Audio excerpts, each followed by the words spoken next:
घोसला पढ़वला। केहू बस पुत्र केहू के छतरी बनवला। ब्राह्मण बदला के घोसला पढ़वला। भाई भाई में झगड़वा लगवला ये भैया सनवा में जतिया बनवला ये भैया इन सनवा में जतिया बनवला ये भैया इन सनवा में जतिया बनवला ये भैया इन सनवा में जतिया।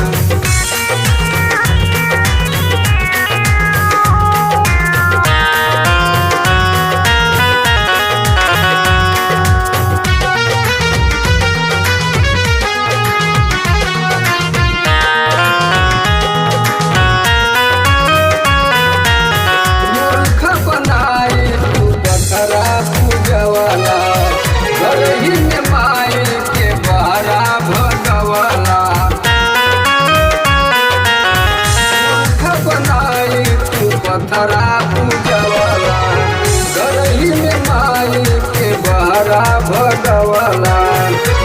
घर घर में अगिया लगवला ये भैया सनवा में जतिया।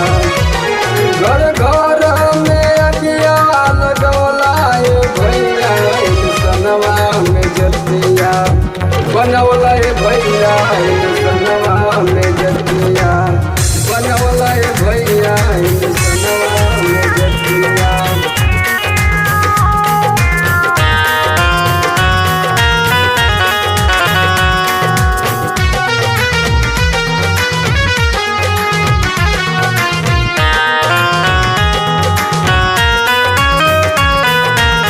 बाबा साहब कइले संविधानवा बना के रामानंद अखन हो तुहके बता के।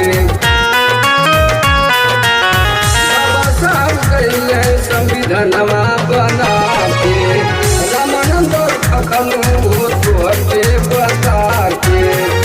भाईचारा के नीतिया बतैया ये भैया इन सनवा में जतिया बनवला ये भैया इन सनवा में जतिया बनवला ये भैया इन सनवा में जतिया बनवला ये भैया बनवला ये भैया बनवला ये भैया इन सनवा में जतिया बनवला ये भैया इन सनवा में जतिया।